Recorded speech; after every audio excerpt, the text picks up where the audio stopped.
तो बच्चों ये हमारे ट्रस की प्रॉब्लम नंबर है 3 आई थिंक, थर्ड प्रॉब्लम है ये हमारी।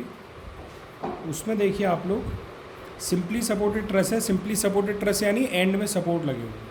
कितने जॉइंट है? 1 2 3 4। ये जो रेड एक्स्ट्रा सा बना है ये कुछ नहीं, वो थोड़ा गड़बड़ बन गया था। यहाँ एक 18 किलो न्यूटन का वर्टिकल फोर्स है और एक 12 किलो न्यूटन का हॉरिजॉन्टल फोर्स है। अभी तक हमने कोई भी प्रॉब्लम ऐसी नहीं की थी जिसमें हॉरिजॉन्टल फोर्स हो। तो हॉरिजॉन्टल फोर्स का यूज़ अब हम लोग देखेंगे। अभी तक हॉरिजॉन्टल रिएक्शन जब मैं हिंज पे बनाता था तो उसको मैं ज़ीरो कर देता था, लेकिन अब ऐसा नहीं होगा। तो चलिए रिएक्शंस भी बना लेते हैं हम लोग। तो हम लोग जानते हैं कि रोलर पर एक रिएक्शन आती है केवल, तो इस पर एक रिएक्शन बना देते हैं हम लोग आरबी, और हिंज पर 2 रिएक्शन आती हैं तो एक रिएक्शन बना देते हैं वर्टिकल। और हॉरिजॉन्टल रिएक्शन बच्चों कहाँ बनेगी? ध्यान से देखो, हॉरिजॉन्टल रिएक्शन कहाँ बनेगी? ये वाला फोर्स राइट आ रहा है ना, तो हॉरिजॉन्टल फोर्स इसके रिवर्स बनेगी, यानी लेफ्ट साइड में बनेगी ऐसे। और मान लो बाई चांस तुम नहीं समझ पाते हो किधर बनाना है, तो चाहे तुम लेफ्ट बना लो चाहे राइट बना लो, वो लास्ट में अपने आप सही निकल करके आएगी साइन के साथ, ठीक है। तो सबसे पहले हम लोग रिएक्शन बना लेंगे।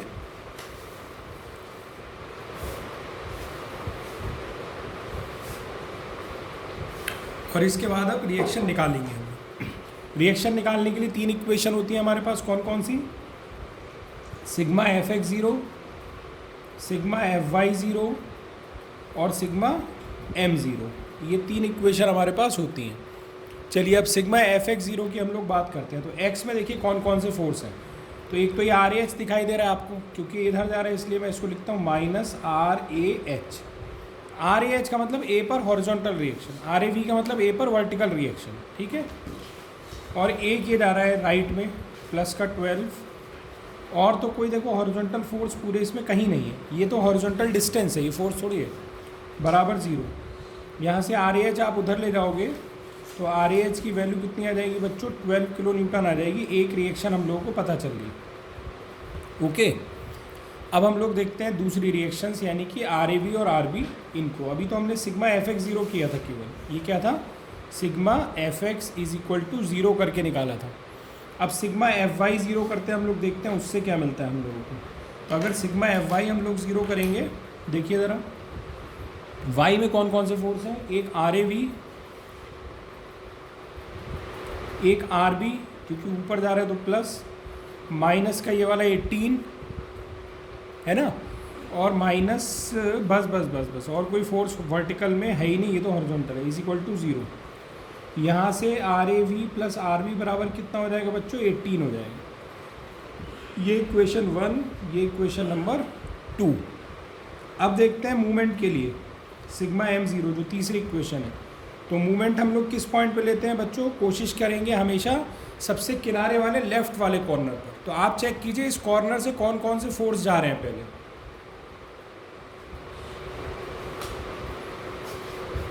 एक तो आर ए एच जा रहा है, एक आर ए वी जा रहा है, तो इनका मूवमेंट हो जाएगा 0। जो फोर्स उसी पॉइंट से जा रहे हो जिस पर हम लोग मूवमेंट लेते हैं, उनका मूवमेंट होता है 0।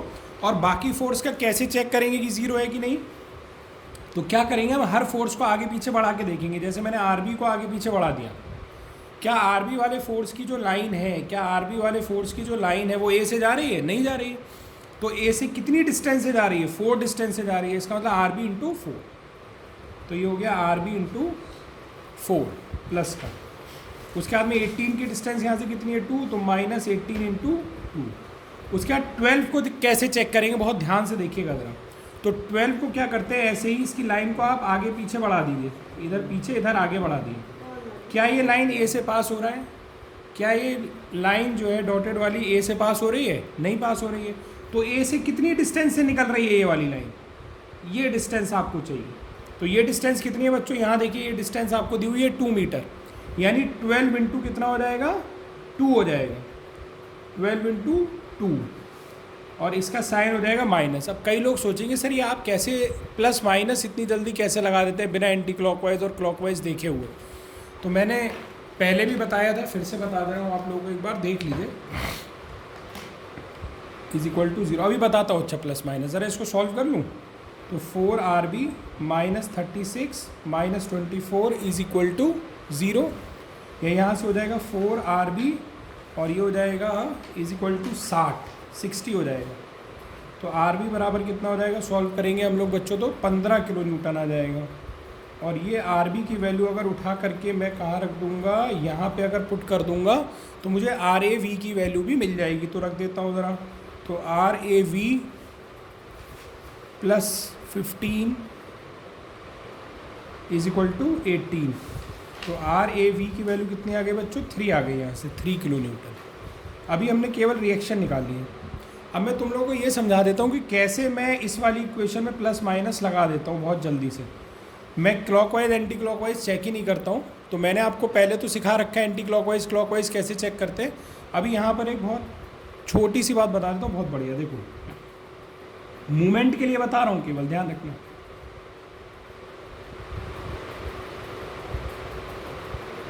ऐसे तो अगर आप lowest left corner of the diagram पे मूवमेंट ले रहे हो, ये तभी के लिए ट्रिक सही है। Lowest left corner of the diagram पे अगर आप मूवमेंट ले रहे हो तो ये ट्रिक सही है। क्या है, ऊपर वाले फोर्स का मूवमेंट प्लस होता है, नीचे वाले फोर्स का मूवमेंट माइनस होता है। राइट वाले जाने का मूवमेंट माइनस होता है और लेफ्ट वाले जाने का मूवमेंट प्लस होता है। ये बहुत सिंपल सा फंडा है। मैं ऐसे ही देख लेता हूँ, ये इधर जा रहा है तो यानी माइनस। मैंने क्या कर रखा है उसमें क्या कर रखे हैं कि मैंने क्लॉक वाइज को माइनस ले रखा है।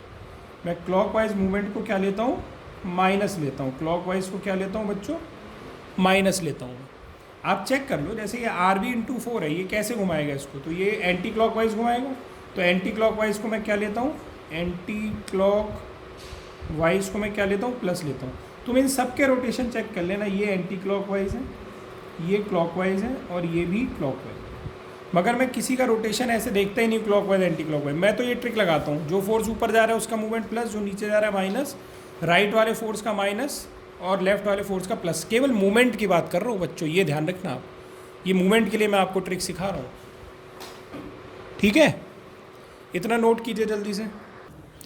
चलिए बच्चों, अब इसको सॉल्व करते हैं हम लोग। देखिए, हमने रिएक्शंस तो निकालनी। आर ए वी की वैल्यू 3 किलो न्यूटन है, आर ए एच की 12 किलो न्यूटन है और आर बी की 15 किलो न्यूटन है। अब हमें हर जॉइंट से मेथड ऑफ जॉइंट ही अभी अप्लाई कर रहे हैं। अब हमें फोर्स निकालने हैं हर जॉइंट को लेकर के। तो ना तो हमें इसका फोर्स पता है, ना हमें इसका फोर्स पता है, ना इसका फोर्स पता है, ना इसका फोर्स पता है, ना इसका फोर्स पता है।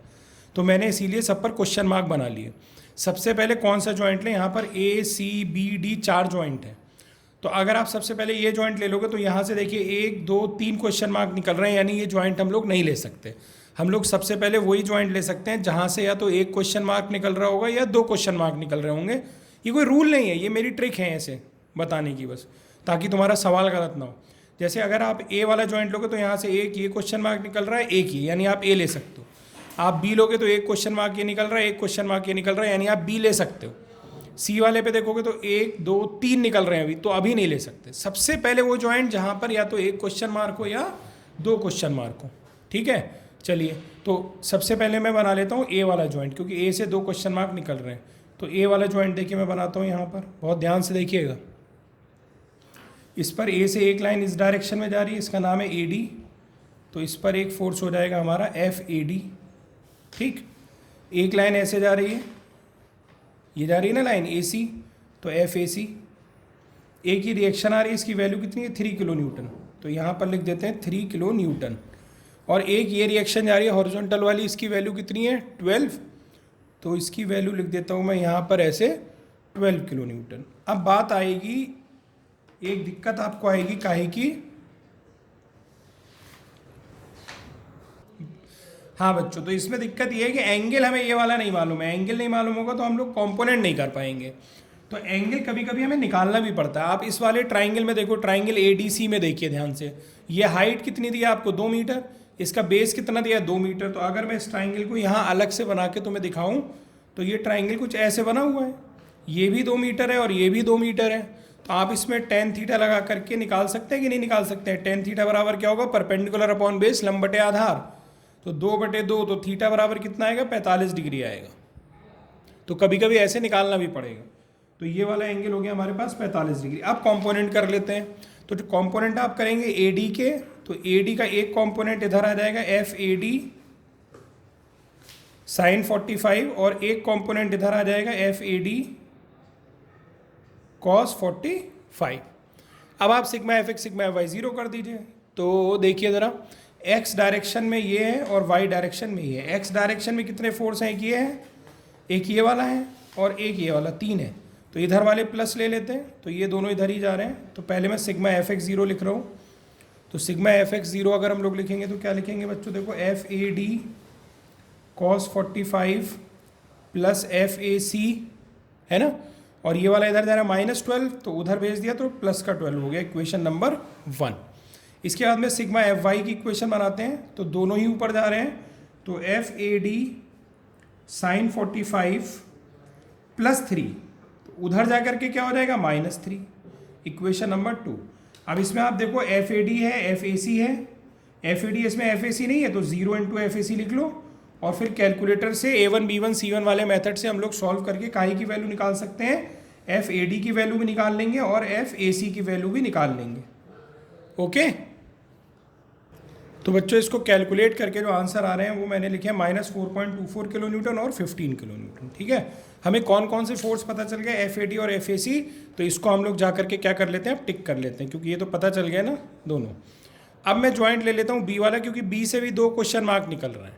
तो अब बी वाले ज्वाइंट के लिए डायग्राम बनाता हूँ।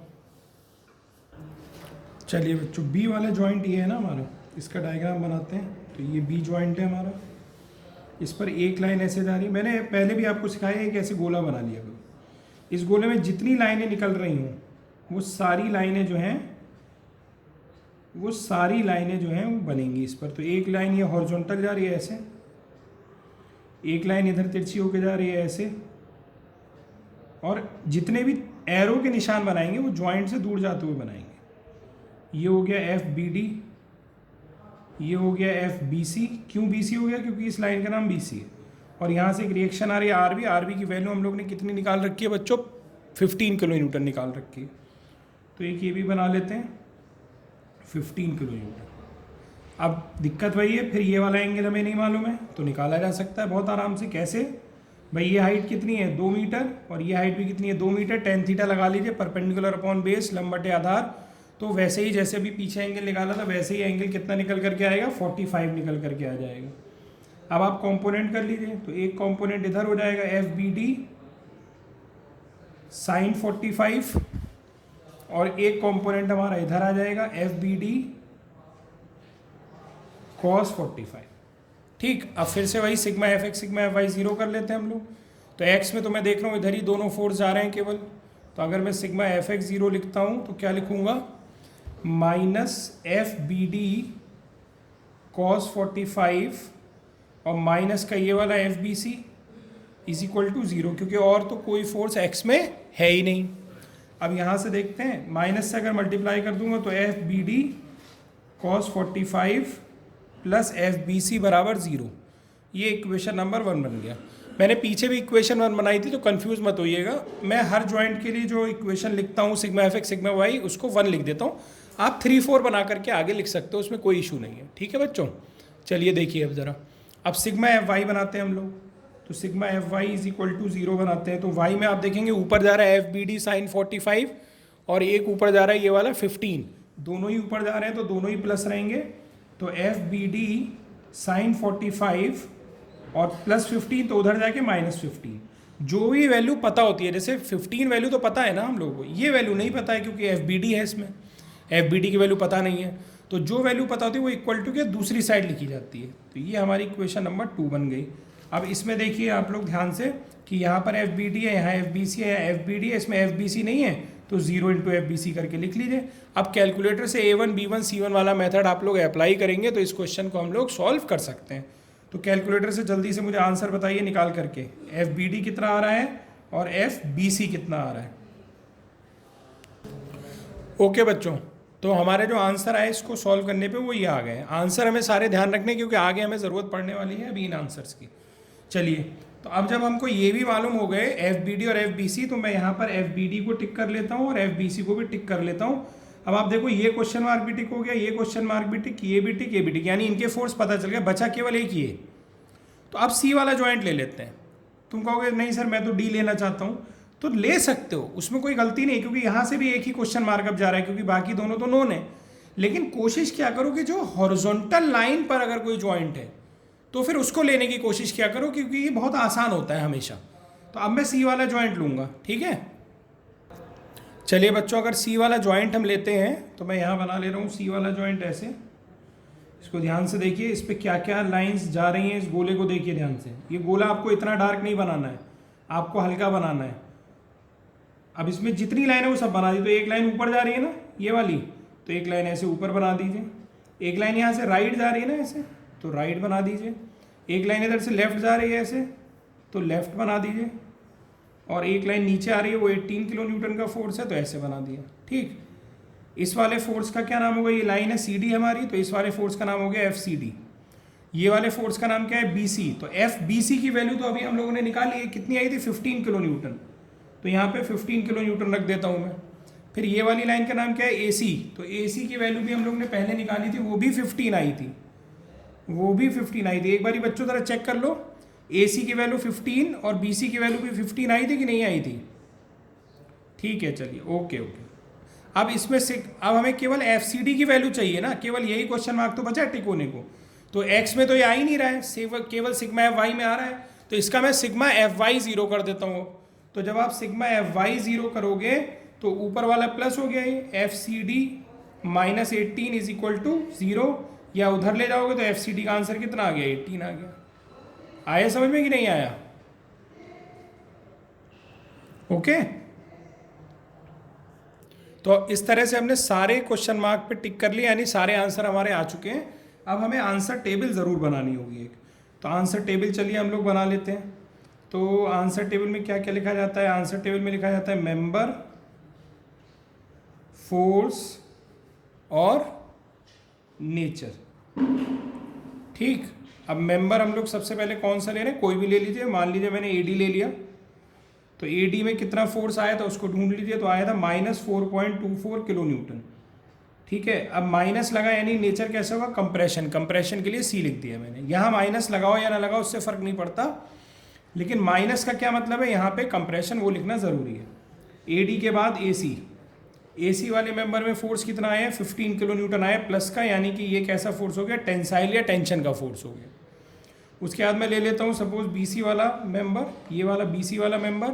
तो बीसी में अगर मैं आपसे पूछूंगा कितना आया था, तो बीसी में भी प्लस का 15 किलो न्यूटन आया था, यानी टेंशन हो गया। उसके बाद में मैं बात करता हूँ बीडी की। तो बीडी में कितना फोर्स आया था बच्चों, माइनस का 21.21 किलो न्यूटन आया था। माइनस का आया था इसलिए कंप्रेशन। यहाँ माइनस लगाओ या ना लगाओ उससे फ़र्क नहीं पड़ता, चलो मैं लगा दे रहा हूँ, ठीक है। उसके बाद में एक और मेंबर था हमारा, कौन सा, सीडी। सीडी में हमने कितना फोर्स निकाला था, 18 किलो न्यूटन प्लस का। तो ये क्या हो जाएगा, टेंशन का फोर्स हो जाएगा।